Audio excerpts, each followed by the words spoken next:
A 10-year-old black girl stops to help a wealthy CEO fix his broken-down Mustang on a scorching country road. But when he sees the emerald ring on her finger, everything changes. What begins as a random roadside encounter spirals into a web of buried secrets, a billion-dollar cover-up, and a truth that was never meant to see daylight. This is not just a story about a car, or a child, or a powerful man. It's about what happens when courage meets injustice, and when forgotten voices rise to reshape the future. If you're drawn to stories of undercover CEOs, hidden legacies, and heroic truth-tellers, watch until the end, because the ring on her finger isn't just jewelry. It's the key to exposing an empire. The sun didn't just shine that afternoon. It blazed, merciless and unrelenting, turning the cracked asphalt of a quiet rural road into a simmering river of heat waves. Everything shimmered with fatigue, like the earth itself was sighing under the weight of the day. But through that dense wall of heat came a figure, small, determined, and oddly out of place. A little black girl in a too large MIT t-shirt, her colorful braids dancing against the sun's glare, walking home from school with a worn backpack slung over one shoulder. Her name was Maya Johnson, 10 years old, curious beyond her years, and with a quiet confidence that made people pause. She walked alone, not because she had to, but because she liked the quiet. The world, she had learned, spoke more clearly when you listened with more than just your ears. As she approached a bend, in the road something red and shiny caught her eye. A Shelby GT 500 Mustang, impossibly sleek, unmistakably expensive, was parked awkwardly on the shoulder, its hood flung open like a wounded beast baring its teeth. And pacing beside it, dressed in a charcoal suit that screamed Wall Street more than country lane, was a man shouting into his phone. His voice echoed off the trees, frustration spilling out in waves. "I don't care how much you charge for the tow. I've been stuck here for 2 hours. I have a meeting with the governor in less than 3. Do you understand that? 3 hours." He glanced at his watch, solid gold, polished to perfection, before continuing his tirade. But in that moment, as the man paced, Maya stood still. Her Aunt Renee's voice rang in her head. "Never talk to strangers, especially the kind that don't belong around here." And this man, white, polished, furious, looked like he belonged to another world entirely. This was a predominantly black rural community, tucked far from the polished boardrooms of Boston. People here fixed their own problems, kept to themselves, and rarely drove cars that cost more than their homes. But there was something about the man's desperation, something raw, not just impatience, but helplessness. Like he wasn't just stranded on the road, but at some invisible crossroad in his life. Maya hesitated. Then slowly, she adjusted the strap on her backpack and crossed the road. "Excuse me, sir?" Her voice was cautious but firm. "Need some help with your car?" The man turned, startled. His irritated expression softened slightly, until his eyes landed on the small girl before him. Her braids, her sun-worn sneakers, the grease-stained backpack. Then he chuckled, the kind of laugh adults sometimes gave kids when they didn't know what to do with them. "That's very kind of you, sweetheart," he said patronizingly. "But this is a high-performance vehicle. I need a real mechanic." Maya didn't flinch, she just shrugged, stepping forward to peek under the hood. "My uncle runs a garage, been teaching me engines since I was 5. I can at least take a look." Before the man could protest, she had already dropped her bag to the ground, unzipped it, pulled out a compact metal case with tools arranged more neatly than any professional kit. The man watched, arms crossed, half amused and half intrigued. "When did the problem start?" she asked, with a clarity that caught him off guard. He blinked. "About 40 minutes ago. The engine overheated and then just died." "Did it smell like syrup, sweet kinda?" He tilted his head. "Yeah, now that you mention it." "How did you know?" Maya crouched low, pointing to a subtle puddle beneath the car. "Coolant leak. Radiator hose probably cracked. That's why it overheated." The man stared at the puddle. How had he not noticed that? For the first time, his eyes really settled on her. the grease smudge on her cheek, the practiced way she moved around the engine, the spark in her eyes as she talked about the machine like it was something alive. He extended his hand, tentative now. "Andrew Whitaker." "Maya Johnson," she replied, shaking his hand, her small fingers smudged with grease. "Nice to meet you, Mr. Whitaker. I think I can patch it up so you can get to town." As she turned back to her backpack, Andrew stood there, still and silent, watching her with something close to disbelief. And then it happened. Maya lifted her hand to brush her braids away from her face. The sun caught the metal on her finger, a flash of green, like forest fire. A ring, antique in design, set with an emerald stone that shimmered with a crescent-shaped imperfection, held to her finger by a simple thread, too large for her tiny hand. And in that single moment, the man who owned half the city felt the world tilt beneath his feet, because he had seen that ring before, 12 years ago, on the hand of a little girl, named Maya, in a place called Little Angel's Orphanage, a place that no longer existed, a promise he had made and never kept, and a truth that was about to shake the very foundation of everything he had built. Sometimes, it only takes a single spark to set fire to a hidden empire. Andrew Whitaker stood frozen, the sun glaring down on his polished shoes, but his thoughts suddenly a million miles and a dozen years away. That ring, that unmistakable emerald ring, it couldn't be. And yet, there it was, catching the light, with the same crescent-shaped imperfection he remembered so vividly. The memory struck like thunder. The orphanage, the little girl who had clung to his hand, the whispered promise that he would come back for her. But he never did. Now here she was, on the side of a dusty road, covered in grease, saving his day, with the confidence of someone twice her age. Andrew's pulse quickened. The coincidence was too sharp to be mere chance, but he said nothing. Not yet. Maya, unaware of the storm swirling inside him, opened her metal case and pulled out a roll of industrial tape, a small funnel, and a worn-out water bottle. "The hose isn't too bad," she muttered, more to herself than to him. "The leak's small. If I seal it and you top off your coolant with water, you should be good till you reach town." Andrew watched, utterly transfixed, as her small hands moved with confidence and precision. She applied the tape to the hose with steady pressure, then looked up. "Do you have any bottled water?" He blinked, shaken from his reverie. Yes, I think so." He reached into the Mustang's passenger seat and pulled out a fancy glass bottle of imported spring water. Maya smirked but said nothing, simply unscrewed the cap and poured it carefully into the radiator. "There," she said, wiping her hands on her shorts. "Not a permanent fix, but it'll get you moving again." Andrew nodded slowly, still looking at the ring. "That ring, it's quite unique." Maya instinctively looked down at her hand. Her expression shifted from pride to something softer, something clouded by memory. "It was my mother's. Well, my adoptive mother, Diana. She passed away last year." Andrew's chest tightened. Diana. The name added weight to his suspicions. "She told me it symbolized an important promise," Maya continued. "Said it would make sense one day.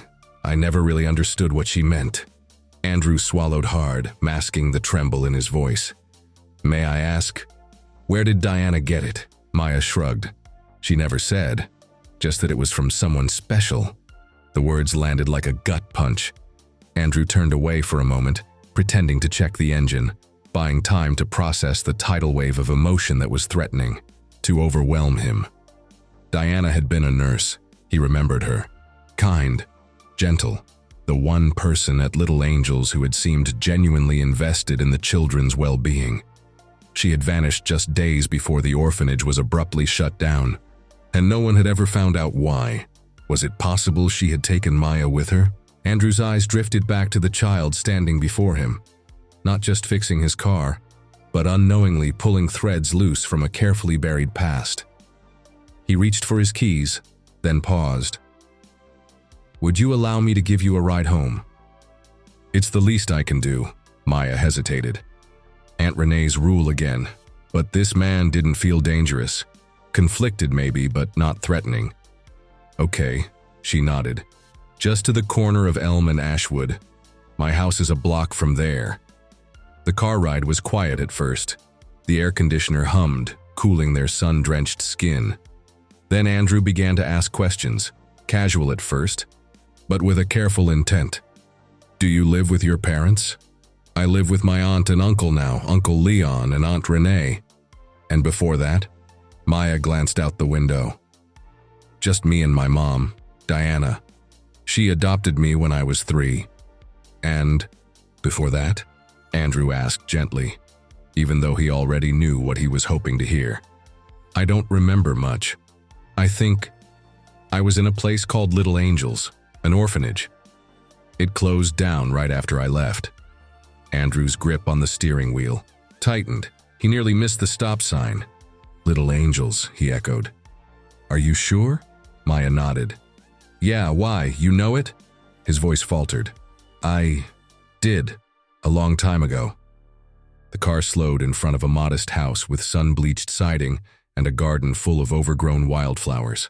Maya unbuckled her seatbelt. Thanks for the ride, Mr. Whitaker. Wait, he said, fumbling in his coat pocket and handing her a business card. If you ever need anything at all, please don't hesitate. She accepted the card with a puzzled smile. Okay. Andrew watched her walk away. Watched the ring sparkle in the sun one last time before she disappeared behind the fence. Then he pulled out his phone and dialed a number he hadn't used in years. Ramirez, it's me.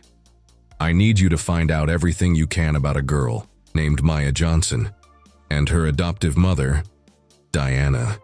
Because Andrew Whitaker now understood something he hadn't wanted to face. The past doesn't stay buried forever, especially when it wears an emerald on its finger.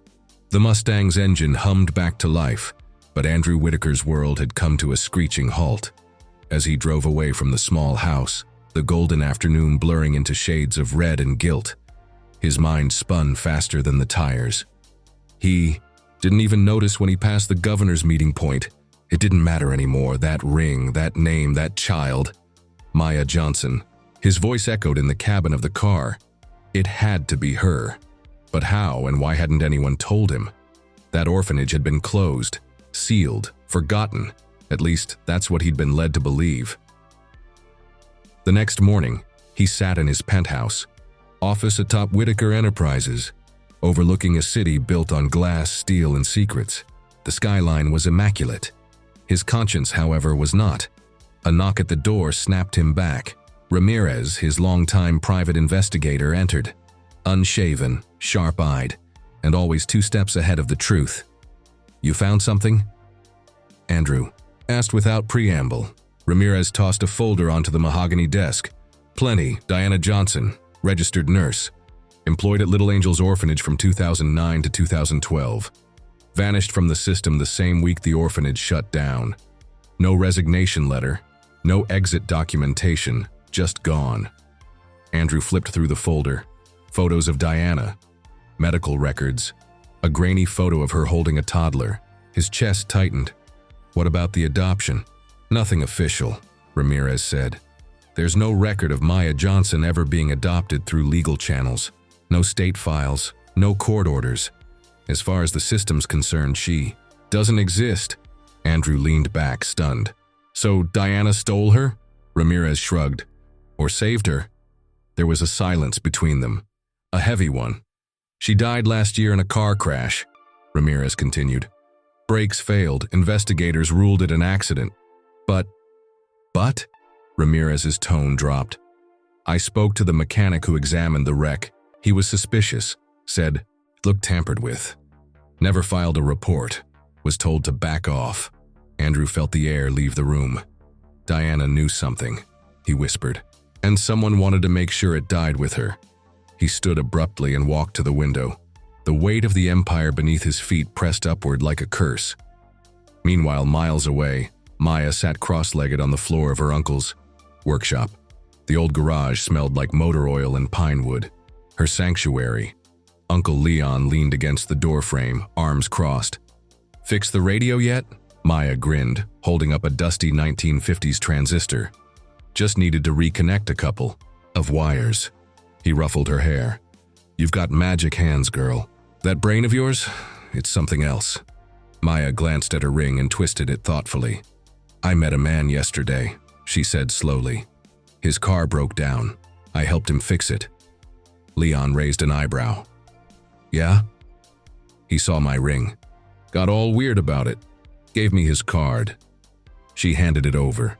Leon read the name, Andrew Whitaker. His face paled. His hand trembled just slightly. Where exactly did you say you met him? She described the road, the car, the conversation. Leon looked toward the door. Renee! Aunt Renee appeared, drying her hands on a towel. The moment she saw the card, her face changed. Time's up, Leon said gently. We have to tell her. That night, the living room felt heavier than usual. Maya sat between them, knees pulled to her chest, watching as Aunt Renee opened a small, weathered envelope. This was from your mother, Renee said softly. She told us to give it to you if anyone from the Whitaker family ever found you. Inside was a letter, yellowed, handwritten, and trembling in Maya's grip as she unfolded it. My dearest Maya, if you're reading this, someone has found you, and it's time you knew the truth. The words unraveled a story Diana had spent years hiding. How she'd discovered strange files at the orphanage, files about children being tested, monitored, even transferred out under false identities. How Maya had been labeled special case. How Diana feared they would come for her. So she ran, changed names, moved towns, taught Maya to fix things because one day she believed Maya would have to repair something much bigger than machines. The truth. Back in Boston, Andrew stayed up late combing through digital archives and forgotten files.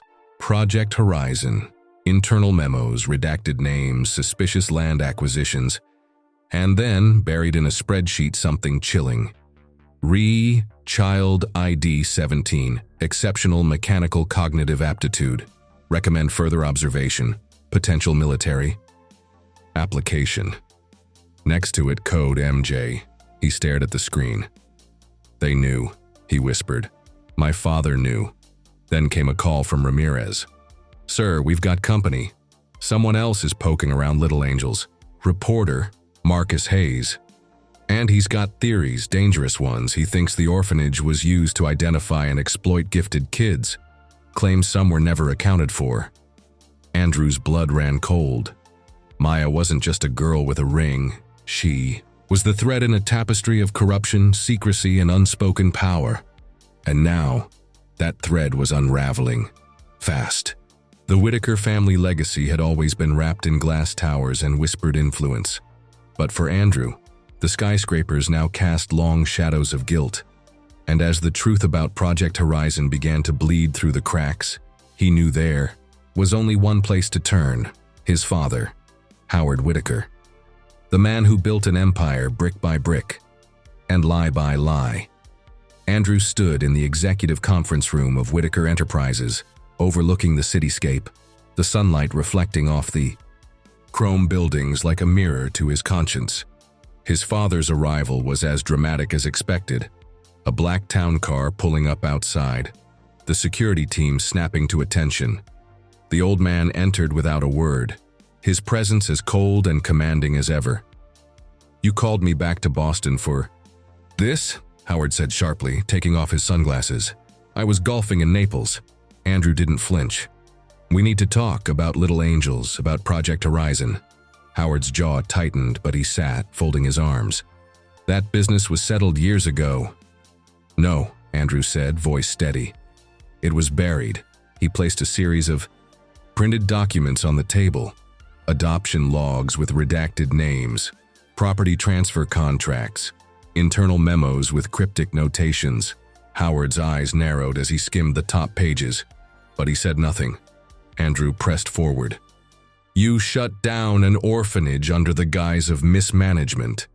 But what really happened was something darker. You targeted children with unique talents, tested them, moved them without consent, You created Project Prometheus, an initiative that looked more like human experimentation than philanthropy. Howard leaned back slowly, amusement creeping into his features. You've been busy. You knew what Maya was, Andrew said. You had her flagged as a special case. You had Diana watched. When she ran, you hunted her. You never stopped. At the mention of Diana's name, something flickered behind Howard's eyes.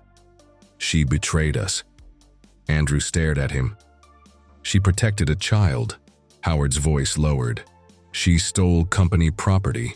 The words hung in the air like acid. Andrew took a step back, stunned. You thought of her as property? Not her. The potential, Howard corrected, coldly clinical. Maya wasn't just a little girl, Andrew. She was evidence of what our research could uncover, natural, untapped cognitive brilliance. You've seen what she can do. She fixed a Mustang's cooling system on the side of the road at 10 years old. Imagine what she could have done with guidance, funding, control. Control, Andrew echoed bitterly. That's what this was always about. Howard stood. You're not a fool. Certainly don't pretend to be righteous now. You knew parts of this. You just didn't ask the hard questions. You didn't want to. Andrew's hands clenched. I trusted you. Howard walked to the window, looking out over the city. You think this company survives without sacrifice? Without vision? We were building something the world wasn't ready to understand. And now, you want to throw it all away because you feel guilty over one child? She's not just a child, Andrew snapped. She's the line. The one we were never supposed to cross. Silence stretched between them. Then Howard turned, voice calm. Walk away, Andrew. Let sleeping dogs lie. The Horizon project is almost complete. You'll be wealthier than you've ever imagined. You can still have your legacy. Andrew looked down at the folder in his hand. Maya's name circled in red. The data files Diana had encrypted. The surveillance footage Ramirez had uncovered. No, he said softly. My legacy starts with telling the truth. Howard's face hardened. Then you're a fool. As Andrew left the room, he passed his assistant. Tell Claire Bennett at the DOJ to meet me first thing tomorrow. It's time. Back in the suburbs, Maya was deep into Diana's letter. As her fingers traced the inked words, a sudden click echoed. The emerald ring worn so long it felt like skin gave way under gentle pressure. A hidden compartment, inside a tiny chip, smaller than her fingernail. Leon and Renee stared wide-eyed. What is it? Maya whispered. Leon turned it over carefully. Looks like a microdrive. Could hold anything. Videos, files. Maybe everything Diana was hiding. At that moment, Marcus Hayes, the investigative journalist, pulled into the driveway. He had been tipped off by Leon days earlier. Now with the chip and the files Andrew had, everything was aligning. And across town, Andrew sat alone in the darkened boardroom, staring at a looping security video from 12 years ago. Diana slipping out a back gate with a sleeping child in her arms. He paused the screen. Her eyes met. The camera, even blurry, even pixelated, they burned with defiance. I'm sorry, Andrew whispered, but I'm going to finish what you started. The sky above Boston was unusually overcast the morning the truth began to rise. On the 50th floor of Whitaker Enterprises, tension pulsed through the hallways like an approaching storm. Executives whispered in corners. Assistants avoided eye contact. Something was happening. Something no one could stop. At the heart of it all, the boardroom doors stood closed. Then, they opened. Andrew Whitaker entered with quiet purpose, flanked by Claire Bennett, a sharp-eyed federal prosecutor in a slate-gray suit. Behind them, two IT specialists wheeled in a cart loaded with cables and hard drives. Howard Whitaker was already seated at the head of the table, his fingers steepled. Around him, a dozen board members waited, some shifting nervously in their chairs. What's the meaning of this? Howard asked coldly. Andrew didn't answer. He plugged in a flash drive and nodded to Claire. I'm here to present new evidence, Claire said, concerning Project Prometheus, Project Horizon, and activities that may constitute federal crimes, including unauthorized human experimentation, falsified adoption records, obstruction of justice, and bribery. Murmurs rippled around the room. "You're making a mistake," Howard said, but the edge in his voice betrayed him. Andrew tapped the keyboard. The screen lit up with a grid of photographs. Children, dozens of them, faces labeled with ID numbers. Next, a scanned memo. Candidates 12 through 48 show advanced potential. Prioritize monitoring and relocation. Then came a video, grainy footage. A younger Howard standing in a dark conference room, addressing two military advisors. "We believe Subject 17 has the highest capacity for mechanical cognitive integration. She can disassemble and reassemble devices intuitively. If nurtured correctly, she could surpass prototype benchmarks." The room went still. On screen, the file shifted to security footage from the orphanage. Diana Johnson running with a child in her arms, guards in pursuit. Andrew turned. "You told me Project Prometheus was a think tank, a charitable research division. But it was a front. You targeted kids like Maya. You tried to use them." Howard stood. "This is corporate espionage. You stole these files." "No," Claire interjected. "We were given access via whistleblower statute. And more importantly, the physical evidence came from the girl herself." Just then, the doors swung open again. Maya Johnson entered, flanked by Marcus Hayes and Uncle Leon. She looked small in the cavernous room, but her presence cracked the air like lightning. Howard stared. "So, you're the prodigy." Maya stepped forward, her voice clear. "And you're the man who tried to bury the truth." She reached into her backpack and pulled out the emerald ring.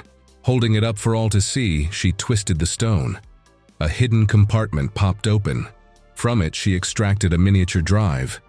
This contains backups of every document Diana saved, meeting transcripts, research files, payment logs, even video, recordings. Everything you tried to destroy. Claire took the drive and plugged it in. A new stream of data spilled across the screen. Andrew turned to the board. "We can't undo what's been done, but we can end the lies. Today." Howard's face was unreadable, but his hands trembled. "You'll regret this," he said, almost whispering.